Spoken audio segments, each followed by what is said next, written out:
Buenas tardes. En primer lugar, agradezco al Colegio de Abogados y Abogadas de Costa Rica y a la Red Compara el hecho de que hayan contado conmigo para esta mesa redonda y la oportunidad de estar aquí con tan ilustres compañeros. Bueno, en primer lugar, quisiera puntualizar que se me ha presentado como doctora, pero soy doctoranda. Todavía no he defendido la tesis doctoral, pero bueno, en ello ando. Hecho esta puntualización, el tema que quería tratar en esta mesa redonda es, dentro del arbitraje y de la propiedad intelectual, como antes he dicho, es la necesidad del uso de medidas cautelares dentro de los procesos de arbitraje en materia de propiedad intelectual. Es decir, este uso de medidas cautelares entiendo que deviene fundamental en este tipo de disputas.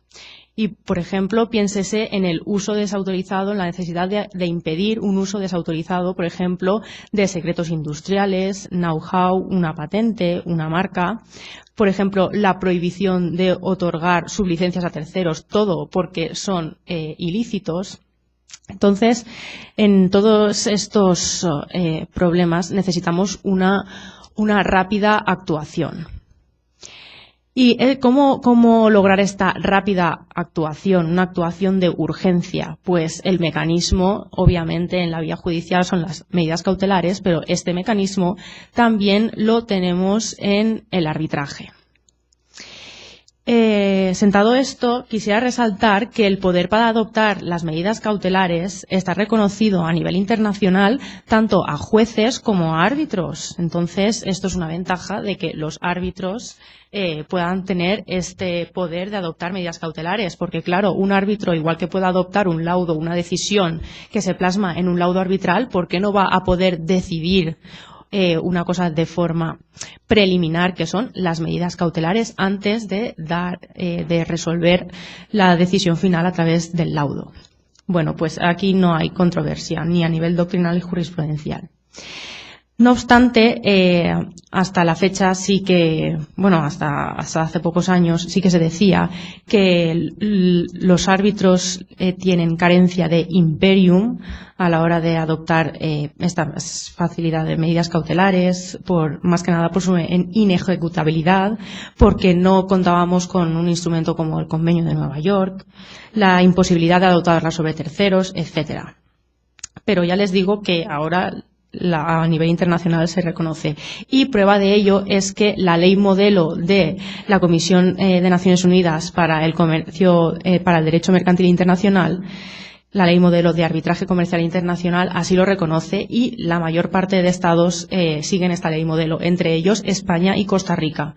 Tanto la ley de arbitraje española como la ley de arbitraje costarricense, cuanto he podido leer, siguen la ley modelo de Naciones Unidas. Por tanto, reconocen este poder a los árbitros. Y además los reglamentos de las principales instituciones arbitrales, entre ellos el de la Organización Mundial de la Propiedad Intelectual, que es importante en el tema que nos ocupa. Pero no obstante, yo quisiera llamar su atención sobre dos tipos de medidas cautelares muy específicos, que son las medidas cautelares ante causam y las medidas cautelares ex parte, que considero que son especialmente útiles en materia de propiedad intelectual porque nos permiten actuar con urgencia o sorpresa. ¿Y por qué digo esto? Porque las medidas cautelares ante causam son aquellas que se adoptan antes de que se inicie el proceso arbitral, es decir, antes de que se constituya el órgano arbitral. Y aquí sí que hay mucha controversia si los árbitros van a poder adoptar este tipo de medidas cautelares, porque piensen que el órgano arbitral todavía no está constituido. Y por otra parte, tenemos, ahora entraré en el tema, y por otra parte tenemos las medidas cautelares ex parte, que son medidas cautelares que se adoptan sin dar audiencia a una de las partes. Ustedes saben que el principio de contrariedad o audiencia es uno de los principios fundamentales en el derecho procesal. Pero hay una figura que son las medidas cautelares ex parte, que se adoptan sin dar audiencia a una de las partes, pero la audiencia se da a posteriori con la finalidad de modificar, o en el sentido de mantener la medida cautelar, o de darla por finalizada una vez oída la contraparte, pero esa medida cautelar ya había entrado, digamos, en vigor.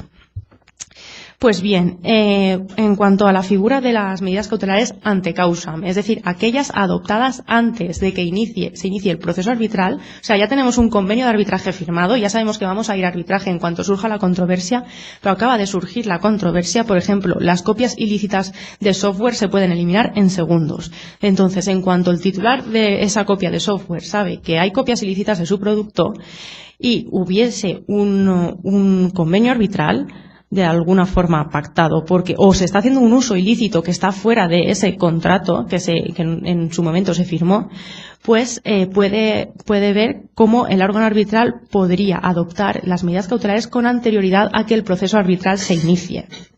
Pues bien, esto es bastante controvertido.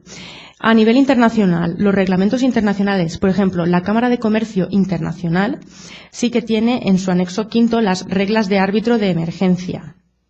También la Asociación Americana de Arbitraje tiene las Optional Rules for Emergency Measures of Protection. También, entonces, nos está reconociendo estas medidas cautelares ante causa. También la OMPI, que en materia de propiedad intelectual es la líder, digamos. No obstante, la OMPI reconoce las medidas cautelares ante causam, es la que tiene un reglamento más pro arbitraje de los que yo he podido estudiar, pero no se podría adoptar medidas cautelares ante causam y ex parte. Pero ahora después ahondaré en el tema. Y después tenemos la ley de arbitraje española, que si bien guarda silencio, sí que reconoce la potestad de los jueces para asistir a arbitraje en materia de medidas cautelares ante causam, por tanto, no reconoce la potestad de los jueces, ni la ley costarricense de arbitraje comercial internacional, que es la ley número 8.937, si he buscado bien, tampoco he encontrado referencias al respecto, por tanto, también hay que tenerlo en cuenta. Y respecto a las medidas cautelares ante causam, o sea, vemos que hay ciertos mecanismos que sí que nos las permite, pero no en todas las instituciones arbitrales. Y respecto a las ex parte, nada se establece en los reglamentos de la Cámara de Comercio Internacional ni tampoco de la Asociación Americana de Arbitraje, porque claro, adoptar una medida sin dar audiencia a una de las partes es algo que choca muchísimo. Por tanto, ahí sí que habría que acudir al ámbito judicial. No obstante, ahora después haré una puntualización en materia de la OMPI porque me parece muy interesante y lo dejo para el final. Pero sí quisiera decir en relación con la legislación arbitral española y costarricense que en ninguna de las dos se ha previsto este mecanismo. No obstante, en la española, en la sesión del Congreso de los Diputados para aprobar la ley de arbitraje, un diputado dijo que se encontraría íncita esta posibilidad porque se infiere de la propia ley de arbitraje, pero no tenemos ningún artículo que lo diga de forma expresa. Bueno, dicho esto, quiero focalizar en el reglamento de arbitraje de la Organización Mundial de la Propiedad Intelectual, que es lo que aquí nos interesa.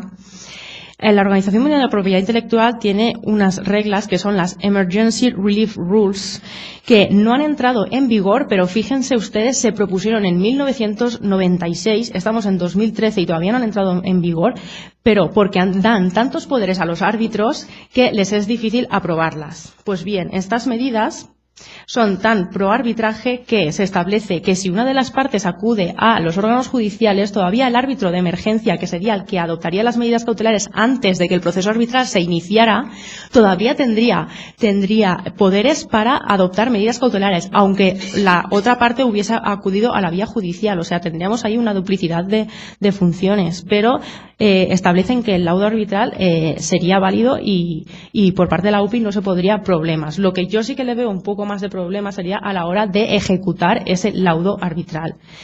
Y además estas Emergency Relief Rules también nos permiten aceptar la competencia de los árbitros para adoptar medidas cautelares ex parte y ante causam, es decir, antes de que se inicie el proceso y sin dar audiencia a una de las partes. Esto ya es súper pro arbitraje en materia de propiedad industrial e intelectual.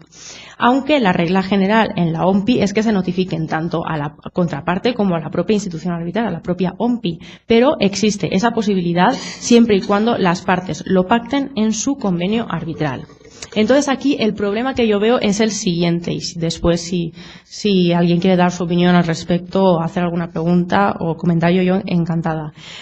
El problema que yo veo es que normalmente las partes, cuando se someten a arbitraje en el convenio arbitral, no están pensando en la posibilidad de medidas cautelares, pero es que tampoco, no se les va a pasar, si no se les pasa por la cabeza la posibilidad de medidas cautelares, ¿cómo se les va a pasar por la cabeza la posibilidad de adoptar medidas cautelares ante causam, antes del proceso y ex parte? Es decir, sin dar audiencia a una de las partes para, en el propio convenio arbitral, otorgar a los propios árbitros esos poderes, porque ustedes saben que el arbitraje es siempre basado en la voluntariedad, en lo que las partes pacten. Entonces es tan difícil que en un convenio arbitral encontremos que las propias partes den ese poder a los árbitros, que yo considero que a nivel internacional los reglamentos de las principales instituciones arbitrales deberían poder prever este tipo de potestad a los árbitros, o al menos dar mayor información a las partes y que estuviera esa posibilidad al menos prevista, porque como les he explicado, ningún reglamento de ninguna institución arbitral lo contiene,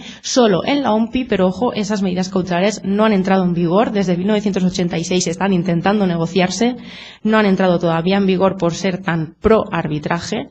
Y en la actualidad, por tanto, no contamos instrumentos que faculten a los árbitros de estos poderes, porque también tenemos que tener en cuenta que si las partes tienen voluntad, ambas partes, de acudir al arbitraje, lo hacen porque quieren saltar los inconvenientes que supone la justicia estatal, que imponen los órganos judiciales a los cuales antes me he referido. Por tanto, si quieren evitar estos inconvenientes, ¿por qué les vamos a poner trabas en materia de medidas cautelares que son tan importantes en materia de propiedad intelectual? Por tanto, entiendo que sí que son muy útiles este tipo de mecanismos. Y hasta aquí mi intervención. Muchas gracias.